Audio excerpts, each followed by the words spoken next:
ভয় দেখিয়ে লাভ নেই, বাধা এলেই প্রতিরোধের ঘোষণা জামায়াতের।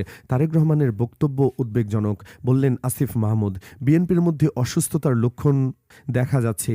জুবায়ের, চাঁদাবাজদের বিরুদ্ধে নির্বাচনে মাঠে থাকবে সেনাবাহিনী। আমাদের চ্যানেলটি সাবস্ক্রাইব করে পাশেই থাকুন। এখন জানাবো বিস্তারিত প্রতিবেদনটি। নির্বাচন সামনে রেখে সারা দেশে নারী কর্মীদের উপর হামলা ও গভীর ষড়যন্ত্র চলছে। তবে কোনো বাধাই নারী ভোটারদের দমাতে পারবে না বলে হুঁশিয়ারি দিয়েছে বাংলাদেশ জামায়াতে ইসলামীর মহিলা উইং।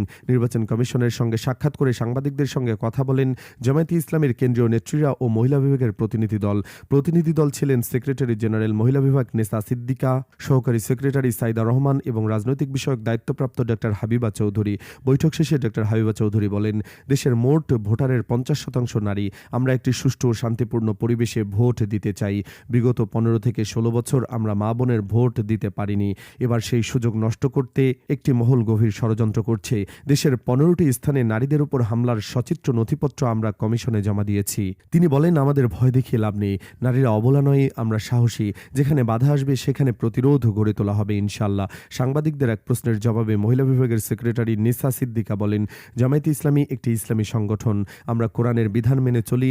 আল্লাহ তাআলা পুরুষকে নারীর পরিচালক বানিয়েছেন।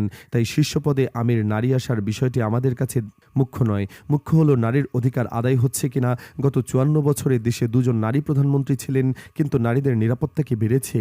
আমরা এমন নেতৃত্ব চাই যারা মানবিক হবে। তিনি আরও জানান, জামায়াতে ইসলামীর মজলিসে শুরার উপদেষ্টা কমিটিতে প্রায় ৪৩% নারী প্রতিনিধি রয়েছে এবং স্থানীয় নির্বাচনও তারা বিপুলভাবে অংশগ্রহণ করেছেন।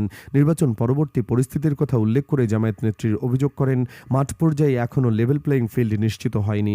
শরীফ ওসমান হাদির ও রেজাউল করিম হত্যাকাণ্ডের উদাহরণ টেনে তারা বলেন, প্রশাসন ও ইসিকে নিরপেক্ষ থাকতে হবে। কোনো নির্দিষ্ট দলের দিকে হেলে পড়লে নির্বাচন প্রশ্নবিদ্ধ হবে। বিএনপির পক্ষ থেকে করা বিভিন্ন অভিযোগকে আজগুবি ও ভীতু মানসিকতার লক্ষণ বলে মন্তব্য করে প্রতিনিধি দলের সদস্যরা তারা দাবি করেন, জামায়াতের প্রতি জনগণের অভূতপূর্ব সমর্থন দেখে একটি পক্ষ অস্থির হয়ে অবান্তর কথা বলছে। স্মারকলিপি গ্রহণের পর নির্বাচন কমিশনার অভিযোগগুলো এবং প্রয়োজনীয় পদক্ষেপ নেওয়ার আশ্বাস দিয়েছেন বলে জানান ডক্টর হাবিবা চৌধুরী। তিনি বলেন, ইসি আমাদের আশ্বস্ত করেছেন যে তারা পজিটিভলি বিষয়টি দেখবেন এবং ভোটের পরিবেশ সুষ্ঠু রাখতে কাজ করবেন। জাতীয় নাগরিক পার্টি এনসিপির মুখপাত্র ও সাবেক উপদেষ্টা আসিফ মাহমুদ সজীব ভুইয়া বলেছেন, বিএনপি যদি আওয়ামী লীগকে পুনর্বাসনের চেষ্টা করে তাহলে দলটি আবারও বড় ধরনের বিপদে পড়বে। একই সঙ্গে এটি দেশের জন্য ভয়াবহ পরিস্থিতি সৃষ্টি করবে। আসিফ মাহমুদ বলেন, আমি বিএনপি চেয়ারম্যান তারেক রহমানকে উদ্দেশ্য করে বলতে চাই, আপনারা বিভিন্ন জায়গায় আওয়ামী লীগ ও শেখ হাসিনাকে রাজনীতিতে ফিরিয়ে আনার বিষয়ে ইতিবাচক বক্তব্য দিচ্ছেন, যা অত্যন্ত উদ্বেগজনক। তিনি বলেন, আমরা শহীদ প্রেসিডেন্ট জিয়াউর রহমানকে একজন জাতীয়তাবাদী নেতা হিসেবে শ্রদ্ধা করি, তবে তিনি একটি বড় রাজনৈতিক ভুল করেছিলেন। শেখ হাসিনাকে দেশে ফিরিয়ে এনে আওয়ামী লীগকে পুনরায় রাজনীতিতে প্রতিষ্ঠিত করার সুযোগ করে দিয়েছিলেন। এনসিপির এই মুখপাত্র আরও বলেন, যে দল বাকশালের মাধ্যমে বাংলাদেশের মানুষের অধিকার হরণ করেছিল, সেই আওয়ামী লীগকে আবার রাজনীতিতে ফেরানোর খেসারত দেশের মানুষকে দীর্ঘদিন ধরে দিতে হয়েছে। বক্তব্যে তিনি আরও বলেন, আমরা দেখেছি বেগম জিয়া জীবনের শেষ দিনগুলোতে কিভাবে অসীম কষ্টের মধ্য দিয়ে কাটিয়েছেন। আমরা আরও দেখেছি ১/১১-এর সময় আওয়ামী লীগের সঙ্গে ষড়যন্ত্রের মাধ্যমে আপনাদের অর্থাৎ বিএনপির রাজনৈতিক মেরুদণ্ডে ভেঙে দেওয়ার চেষ্টা করা হয়েছিল। গণভোট প্রসঙ্গে আসিফ মাহমুদ সজীব ভুইয়া বলেন, আগামী দিনে দেশে আওয়ামী ফ্যাসিবাদ রোধ করতে হলে গণভোটে হ্যাঁ ভোট দিতে হবে। গণভোটের মাধ্যমে জনগণের প্রকৃত মতামতের প্রতিফলন ঘটবে। তিনি আরও বলেন, রাজনৈতিক কারণে দীর্ঘদিন ধরে পিছিয়ে পড়া বগুড়া জেলার উন্নয়নে প্রয়োজনীয় সব উদ্যোগ গ্রহণ করা হবে। জামায়াতে ইসলামীর বিরুদ্ধে পাড়ায় পাড়ায় শান্তি কমিটি গঠন নিয়ে বিএনপির অভিযোগকে অসুস্থতার লক্ষণ বলে মন্তব্য করেছেন জামায়াতে ইসলামীর সহকারী সেক্রেটারি জেনারেল ও কেন্দ্রীয় প্রচার বিভাগের প্রধান অ্যাডভোকেট এহসানুল মাহবুব জুবায়ের। তিনি বলেন, এই সমস্ত আজগুবি অভিযোগ কোনো সুস্থ মাথা থেকে আসতে পারে না।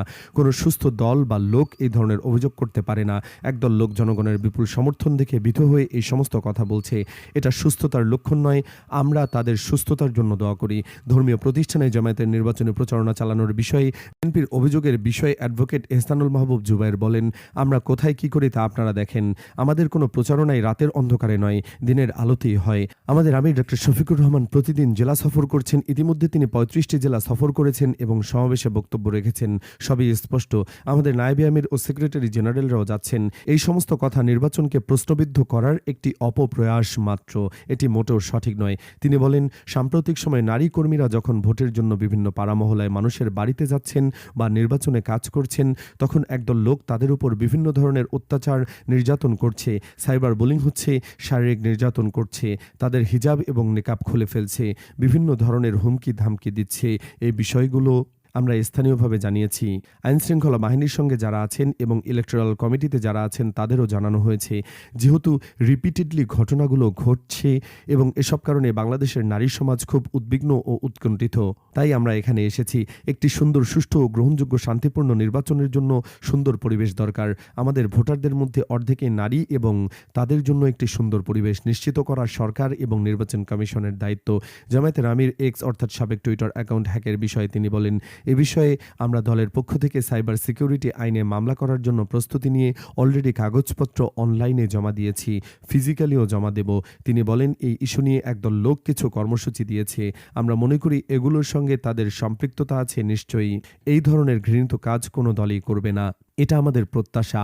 আমরা একটি সুন্দর, শান্তিপূর্ণ ও গ্রহণযোগ্য নির্বাচন আশা করি। প্রতিযোগিতা থাকবে, প্রতিদ্বন্দ্বিতা থাকবে, কিন্তু এই ধরনের হীনতৎপরতা বন্ধ হবে, এটি আমাদের প্রত্যাশা। এই শীর্ষ পদে নারী আসার থেকে গুরুত্বপূর্ণ